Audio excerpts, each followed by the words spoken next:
জঙ্গলের প্রাণী পশু পাখির খানা কে দেন? আল্লাহ। নদীর মধ্যে হাজারো ধরনের মাছের খানা কে দেন? ওরা দামি না আমরা দামি? তো পিপিলিকার খানা যদি আল্লাহ দিতে পারে, আমগো দিবে না? কি ইয়া আইয়ুহান নাস আনতুমুল ফুকারাউ ইলাল্লাহ, ও দুনিয়ার মানুষ তোমরা সব ফকির, ধনীকে। ওয়াল্লাহু হুয়াল গানিয়্যুল হামিদ।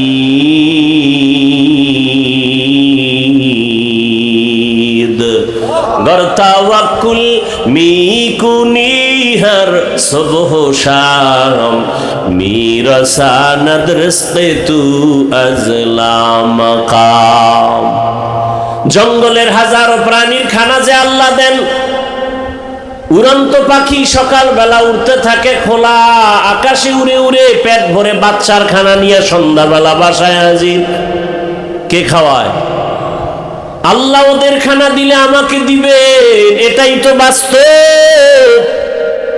কিন্তু আমরা খানায় কেন কষ্ট পাই? পিপিলিকার খানায় কষ্ট নাই, গরুর খানায় কষ্ট নাই। গরু যদি মাঝে মাঝে কষ্ট পায়, ওর নিজের দোষে না, নিমক হারাম মানুষের দোষে। মানুষের অপরাধের কারণে গরু কষ্ট পায়, আপনার আমার অপরাধের কারণে আমরা খানায় কষ্ট পাই। পিপিলিকা পায় না কেন? আল্লাহ ওদেরকে যে ডিউটি দিয়া পাঠাইছেন, সে ডিউটি পালন করে, গাদ্দারি করে না। আর আমরা মানুষের আল্লাহ যে কাজের জন্য বানাইছেন, ও কাজ আমরা করি না। মানুষকে দেখাবার জন্য নামাজ পড়ি।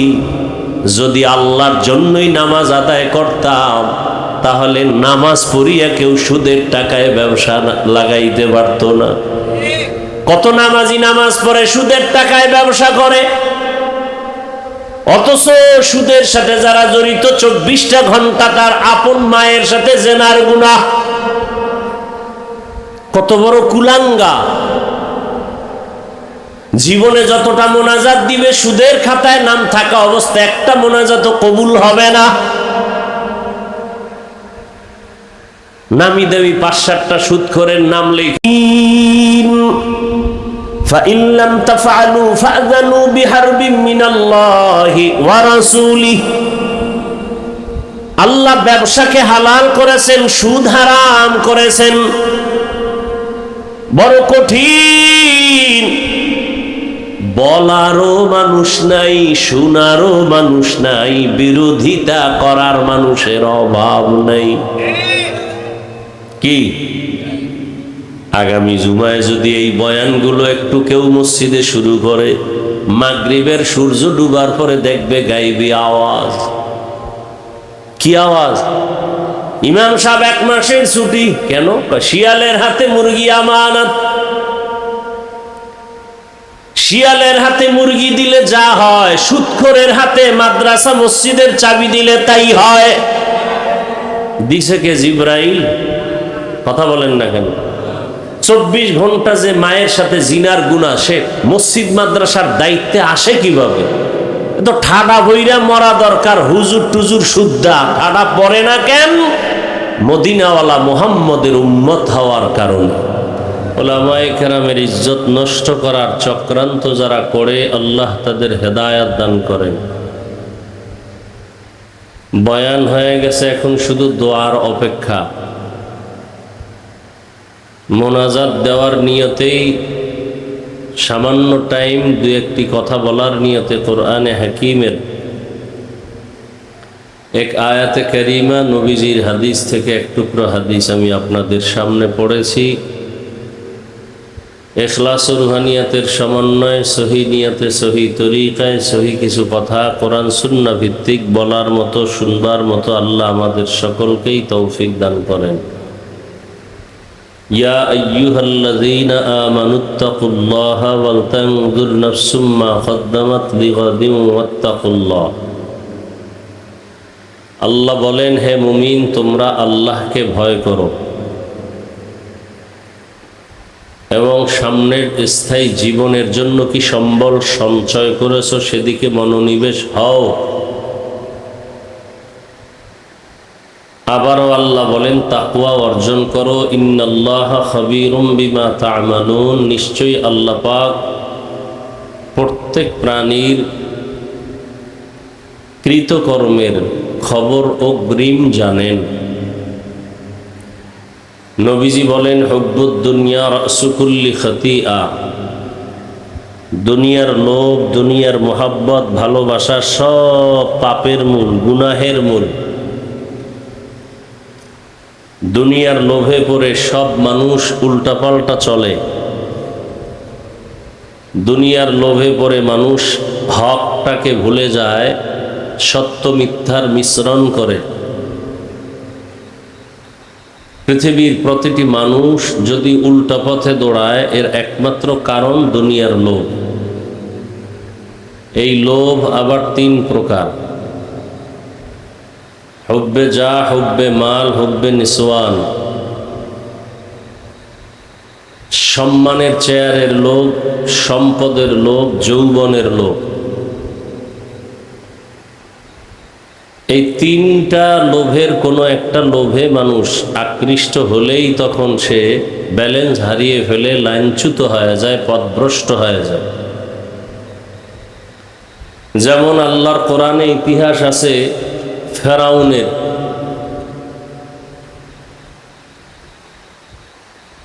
ক্ষমতার চেয়ারে বসে এক পর্যায়ে সে নিজেকে খোদা দাবি করে নাই, শুধু বড় খোদা দাবি করেছে, আনা রব্বুকুমুল আলা, আমি শুধুই রব না, সব থেকে বড় রব, বড় খোদা। কিসের লোভ? ক্ষমতার লোভ। মুসা নবীর যুগের এক লোভী কারুন জাকাত দিতে অস্বীকৃতি জানালো এবং মুসা নবীর বিরুদ্ধে চক্রান্ত করলো, জাকাত দিবে না। তো জাকাতের বয়ান করে কে? বলে মুসা নবী। বলে তার বিরুদ্ধে চক্রান্ত করো, সে যেন আর এই বয়ান করে উম্মতের কাছে দাঁড়াতে না পারে। দেখেন এই যে অন্যায়গুলো নতুন কিছু না, পেছন থেকেই এভাবে আসছে। অন্যায়কারী অন্যায় করে, এটা বলাও যায় না, বলতে গেলেও তার উপর চক্রান্ত আর ষড়যন্ত্র। এই ধারাবাহিকতা বর্তমান পর্যন্ত চলতেছে, ভবিষ্যতে আরো কঠিন হালাত হবে। অপরাধী অপরাধ করবে, কোনো দোষ নাই, বলনেওয়ালার উপরে হামলা আর মামলা। কারণ জাকাত দেয় না, এতে কোনো দোষ নাই। মুসা নবী জাকাতের বয়ান করে কেন? এজন্য তার বিরুদ্ধে চক্রান্ত করল। কিসের লোভ? সম্পদের লোভ।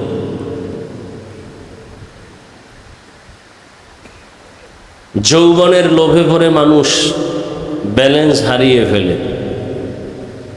এমবিবিএস ডাক্তার তাসলিমা নাসরিন কোরআনের বিরুদ্ধে, ইসলামের বিরুদ্ধে, ওলামায়ে কেরামের বিরুদ্ধে বহুত বিষোদ্গার করলো, উল্টা পাল্টা মন্তব্য করে সমাজকে বিভ্রান্ত করলো। শেষ পর্যন্ত দেশেও থাকতে পারে নাই। একমাত্র তার যৌবনের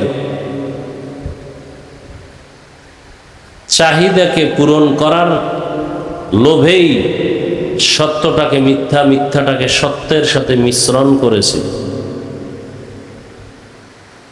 সকালে এক কথা, বিকেলে আর এক কথা যদি কোনো হুজুরও বলে, বুঝতে হবে তিন লোভের কোনো একটা লোভের আকৃষ্ট হয়ে সে উল্টা পথে চলছে।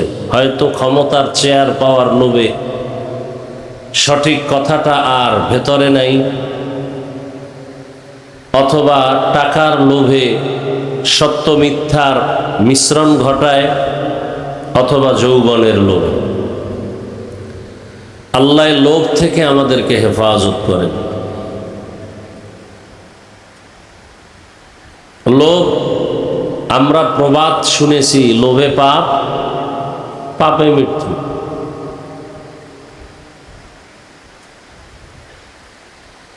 এই লোভ বড় কঠিন এক জিনিস। আল্লাহ পাক রব্বুল আলামিনের জন্য বলছেন সাবধান, ইয়া আইয়ুহাল্লাযীনা আমানু লা তুলহিকুম আমওয়ালুকুম ওয়ালা আওলাদুকুম আন যিকরিল্লাহ।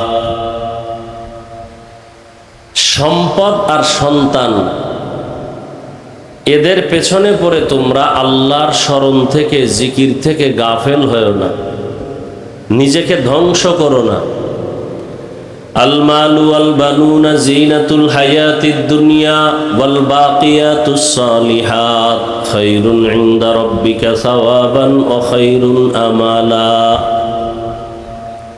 দুনিয়ার মাল, দুনিয়ার সম্পদ, দুনিয়ার সন্তান, এটা দুনিয়ার সৌন্দর্য। এই সৌন্দর্য কেমন? বলে বিউটি পার্লারের সৌন্দর্য যেমন। বিউটি পার্লারের সৌন্দর্য দিয়ে অনেক কালো মানুষ সাদা হয়ে যায়, কিন্তু এর স্থায়িত্ব নাই। রৌদ্র পানি লাগলেই শেষ। ঠিক দুনিয়ার এই সম্পদ, সন্তান, না দুনিয়ার সৌন্দর্য মাত্র। চোখ বন্ধ হয়ে গেলে ছেলেও নাই, মেয়েও নাই, সম্পদও নাই, সব খালি। কই আমার বাড়ি, কই গাড়ি, কই টাকা, কই ক্ষমতা, কই চেয়ার, কই সম্মান। এক পর্যায়ে দেখা যাবে যে আমিও আমার না। এজন্য আল্লাহ পাক রব্বুল আলামিন বারবার বলেন, আমাকে ভয় করো, ভয় করো, ভয় করো। রসুলের সাহাবী হযরত আলী রাদিয়াল্লাহু তাআলা আনহু বলেন, আদ-দুনিয়া জিফাতুন ওয়া তুল্লাবুহা কিলাব। দুনিয়া একটা মৃত জন্তুর মতো, এর পেছনে যারা দৌড়ায় এরা কুকুরের সমান। স্বাভাবিকত মৃত্যু জন্তুগুলো তিন শ্রেণীর প্রাণী ভক্ষণ করে। একটা মরা গরু পড়ে আছে, তিন শ্রেণীর প্রাণী এটাকে ভক্ষণ করে: কুকুর, শকুন, শিয়াল। মরা জন্তু এটা শিয়ালেও খায়, কুকুরেও খায়, শকুনেও খায়। হযরতে আলী দুনিয়ার পেছনে যারা দৌড়ায় এদেরকে কুকুরের সাথে তুলনা দিলেন, শিয়াল, শকুনের সাথে তুলনা দিলেন না কেন? হযরত আলীকে 7 বছর থেকে 12 বছরের মাঝখানে গিয়া রসুলের হাতে কালেমাওয়ালা হয়ে গেছেন। এতদিন ছিল চাচাতো ভাই, এখন সাহাবী, কিছুদিন পরে হবেন জামাতা। নবীজি দোয়া করে দিলেন, আনা দারুল হিকমাহ ওয়া আলীউন বাবুহা। আমি মুহাম্মদ ইলম ও হিকমতের ঘর, আর আলী হলো এই ইলম ও হিকমতের ঘরের দরওয়াজা। আল্লাহ পাক এত জ্ঞান তাকে দান করেছিলেন। শুকর আদায় করেন হযরত আলী। রাজিনা কিস মাতাল জাব্বার ফিনা লানা ইলমুন ওয়ালিল আ'দাই মালু ফা ইন্নাল মা লা ইয়াফনি আন করিবিন ওয়া ইন্নাল ইলমা বাকিন লা ইয়াজালু। দুনিয়ায় সম্মানের জায়গায় বসতে হলে দুই পুঁজির একটা লাগে, হয়তো টাকা, না হয় শিক্ষাগত জ্ঞানের যোগ্যতা। হযরত আলী বলেন, হে দয়ার মালিক, সম্মানের জন্য তুমি আমাদের টাকা দাও নাই, ইলমে ওহী জ্ঞানের ভান্ডার দান করেছো, শুকর আদায় করি। টাকা পাই নাই, ইলম পেয়েছি, কোরআন ও হাদিসের ইলম। টাকা না পেয়ে খুশি কেন? বলে ইলমওয়ালার ইলম আজ আছে, জীবনে ইলম বিদায় হবে না। আর মাল আজ আছে, কাল থাকবে না। ইলম মালের তুলনায় বড় দামি এক সম্পদের জন্য শুকর আদায় করি। ইলমেরা এজাজ করদান বেহিসাব, খলকেরা দাদান জবাবে বা সওয়াব হক না দারদ। দোস্তে খলকা জারেরা নিস্তে ই খসলত কে দিন দারেরা। হযরত আলী রাদিয়াল্লাহু তাআলা আনহু আল্লাহর শুকর আদায় করেন, হে মালিক তুমি আমাদের সম্পদ আর মাল দাও নাই, তুমি ইলমে দ্বীন দান করেছো, শুকর আদায় করি। ইলম বড় দামি এক সম্পদ। টাকাওয়ালার টাকা আজ আছে কাল থাকবে না, ইলমওয়ালার ইলম সিনায় ঢুকবে, কখনো ইলম বিদায় হবে না। টাকাওয়ালার যত টাকা বাড়ে তত দুশ্মন বাড়ে, ইলমওয়ালার ইলম যত বাড়ে তত বন্ধু বাড়ে। টাকাওয়ালার যত বয়স বাড়ে তত ঘৃণা বাড়ে, ইলমওয়ালার যত বয়স বাড়ে সকলের মোহাব্বত বাড়ে। হযরত আলী শুকর আদায় করেন। কই টাকাওয়ালা? চট্টগ্রামের জমিনে ঘুমন্ত শাহ আমানত রহমতুল্লাহ আলাইহি দুনিয়াদার এক টাকাওয়ালা খাদেম ছিল, সরকারি কর্মচারী, অথচ ওই দুনিয়াদারের কোনো অস্তিত্বই নাই। আর শাহ আমানত রহমতুল্লাহ আলাইহির নাম বিধর্মীরা পর্যন্ত শ্রদ্ধার সাথে স্মরণ করে।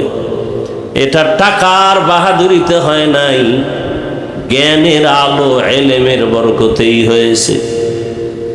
আজ গোটা দুনিয়ার শিক্ষিত মানুষ ডাক্তার জাকির নায়েকরে চিনে, জানে, সম্মান করে, ভক্তি শ্রদ্ধা করে টাকার কারণে না, একমাত্র তার জ্ঞান, তার আদর্শ। আরে আদর্শই বড় দামি এক সম্পদ। টাকাওয়ালার টাকা আছে, সম্মান আছে, টাকা নাই, সম্মান নাই। ক্ষমতাওয়ালার ক্ষমতা ছিল, সম্মান ছিল, ক্ষমতা নাই, সম্মানও নাই। আর আমাদের আল্লাহ ইলমে দ্বীন দান করেছেন। করোনার মতো ভয়ঙ্কর হালাতের মধ্যেও আমাদের মাদ্রাসাগুলো বন্ধ হয় নাই। ইলমেরা এজাজ করদান বেহিসাব, ইলমেরা এজাজ করদান বেহিসাব, খলকেরা দাদান জবাবে বাসওয়াব। আমরা আগেও যেমন ছিলাম এখনো আছি। আর আমরা বলতে যারা একেবারে কওমি অঙ্গনের, আমরা তো আরো মানুষের নজরে একটু একটা পাশে আমরা বসে আছি। কারণ এখানে পড়লে সরকারি সার্টিফিকেট নাই, চাকরি নাই, কত অজুহাত আমাদের উপরে, কত অভিযোগ। কওমিতে পড়লে চাকরি পাওয়া যায় না, কত কথা। কিন্তু আমাদের মতো মুকুটহীন সম্রাট এ জমিনে আর কেউ নেই।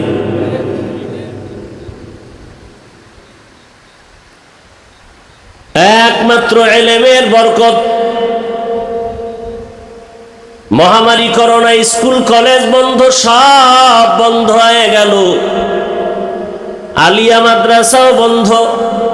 কিন্তু যেই কওমি মাদ্রাসায় সরকারের একটা টাকাও কোনো বরাদ্দ নাই, মহামারী করোনার ভেতরও সে মাদ্রাসা বন্ধ হয় নাই।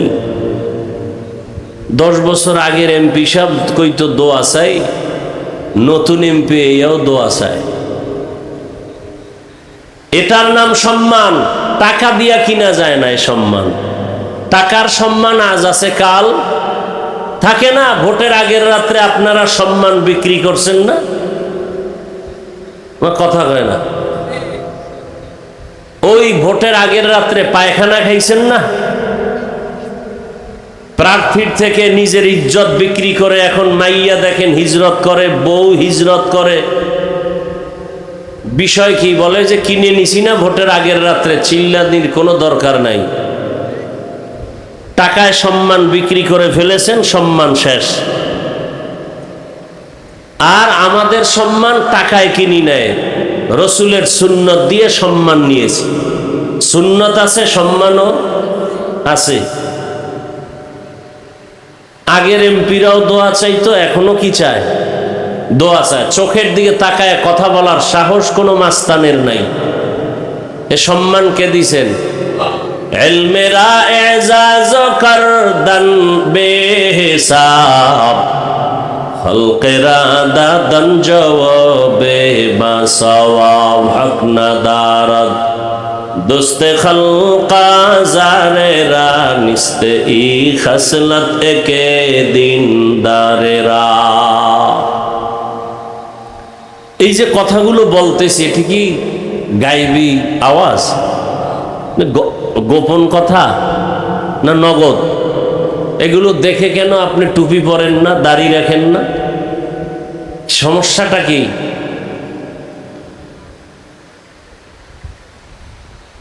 আখিরাতের চিন্তা নাই, মরণের ভয় নাই। এ কারণে আপনি মুসলমান, আমিও মুসলমান। আপনার আমার আল্লাহ এক, নবী এক, কোরআন এক, কাবা এক, ধর্ম এক, কালেমা এক। অথচ আমি টুপি খুলতে লজ্জা পাই, আপনি টুপি দিতে লজ্জা পান। আমি নামাজ না পড়লে লজ্জা, আপনি নামাজ পড়তে গেলে লজ্জা। আমি দাড়ি না রাখলে লজ্জা, আপনি দাড়ি রাখতে গেলে লজ্জা। আবার কোন নেফাকি অন্তরওয়ালা পণ্ডিত কয় দাড়ি না রাখলে অসুবিধা কি? দাড়ির মধ্যেই কি ইসলাম?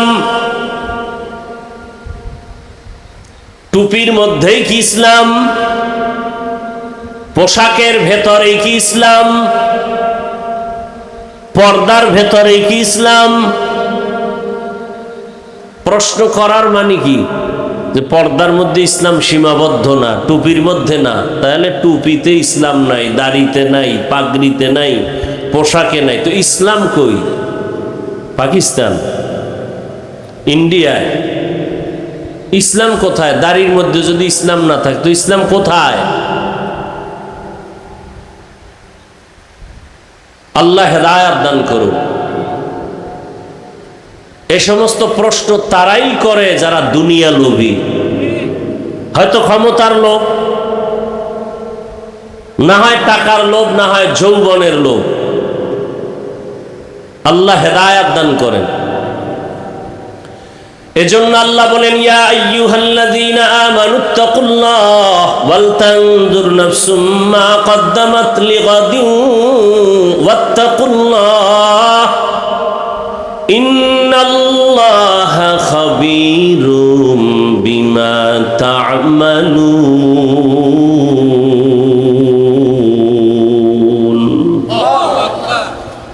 আল্লাহ তাআলা বলেন, তোমার এই জীবন কিচ্ছু না, সামনে তোমার অনন্তকাল যে একটা জীবন আসবে, যার শুরু আছে শেষ নাই। ওই জীবনে যেতেই হবে, পালায়া থাকার কোনো সুযোগ। মরণ থেকে যতই পালাও, মরণ তোমায় নিবে ঘিরি। যদিও সুদূর আকাশ পানে লুকাও, সেথায় লাগিয়ে সিঁড়ি। নদী পথে নৌকা চালাও ও মাঝি ভাই, বেলা ডোবার আগে আমি ওপার উঠতে চাই। ডুবে গেলে বেলারে আর উঠে না, ভেঙ্গে গেলে মেলারে আর জমে না। এরে আল্লাহর বান্দা, পর্দার আড়ালের মা বোনেরা, ও যুবক বাবারা, বৃদ্ধ বাবাজি, আমরা টাকা পাওয়ার লোভে, খানার লোভে টুপি পরি নাই, বরং জেনে শুনে টুপি পরছি। টুপির কারণে বিপদ, দাড়ির কারণে বিপদ। এরপরও কেন টুপি ফালাই না, দাড়ি ফালাই না? একমাত্র কারণ, দুনিয়ার কোনো মূল্য নাই, আল্লাহর আদালতে হাজির হতে হবে। আর চোখের সামনে তাকায় দেখলাম, টাকা টাকা টাকা করে যারা দৌড়ায়, ওরা টাকাও পায় না, নিজেরও হারায় ফেলে। না নিজের সন্তান পেল, না মা পেল, না বাবা পেল। আমার সোনার বাংলাদেশের কোটি কোটি, হাজার হাজার কোটি টাকার মালিক, চাইলে তারা তাদের টাকায় বাংলাদেশের সরকারেরা চলে, এই দেশটা কয়েকবার কিনতে পারে এমন টাকার মালিক। কিন্তু কপাল এত খারাপ, মা মরিয়া গেল জানাজায় যেতে পারে না কাছে থাইকা, কারণ এমন গুণ অর্জন করছে জানাজায় গেলেই মানুষ জুতা দিয়া মারবে। কেমন কপাল! বাংলাদেশে কিনার মতো টাকা, যাদের টাকায় সরকারেরা চলে, মা মারা গেল জানাজায় যেতে পারে নাই। কেমন কপাল! তাহলে লাভ হইল কি? 10 তলা বিল্ডিং করলো, ঘুমাতে পারে না, জঙ্গলে দৌড়ায়। বিল্ডিং শান্তি না, খেরের ঘর ভালো, রিক্সা চালানো ভালো। সুইস ব্যাংকে কোটি কোটি কোটি টাকা রাখলে কি লাভ হবে যদি চেক বই না থাকে? 10 তলা বিল্ডিং থাকলে কি লাভ হবে যদি ওই বিল্ডিং এ ঘুমানোর সুযোগ না হয়? এর চেয়ে রিক্সাওয়ালা বড় শান্তিতে আছে। সব কথার মূল কথা, আমার নবীর মতো আর দামি কে হতে পারে? সেই নবীও দোয়া করেন, হে মালিক তুমি আমাকে গরিবী হালাতে বাঁচাও, গরিবী হালাতে মরণ দাও, হাসরের ময়দানে গরিবদের সাথে তুমি হাসর করাও। নবী বলেন, গরিবেরা ভয় পেও না, বড় লোকের বাড়ি গাড়ি দেখে আফসোস করিস না, বড় লোকের 500 বছর আগে গরিবেরা জান্নাতে যাবে। টাকা পয়সা কিছু না, পরকাল জীবনটাকে সুন্দর করো, এখান থেকে তৈরি করে নাও। দুনিয়ার কোনো দাম নাই। قال النبي صلى الله عليه وآله وسلم الدنيا خلقت لكم وأنكم خلقتم للآخرة। দুনিয়াতে যাহা কিছু দেখো সব তোমার আমার গোলাম, আর তুমি আমি আল্লাহর গোলাম। গর্তের পিপিলিকার খানা কে দেন? আরো আস্তে করে বলেন। জঙ্গলের প্রাণী পশু পাখির খানা কে দেন? আল্লাহ। নদীর মধ্যে হাজারো ধরনের মাছ, মাছের খানা কে দেন? ওরা দামি না আমরা দামি? তো পিপিলিকার খানা যদি আল্লাহ দিতে পারে, আমগো দিবে না? কি ইয়া আইয়ুহান নাস আনতুমুল ফুকারা ইলাল্লাহ। ও দুনিয়ার মানুষ, তোমরা সব ফকির, ধনীকে। ওয়াল্লাহু হুয়াল গানিয়্যুল হামিদ।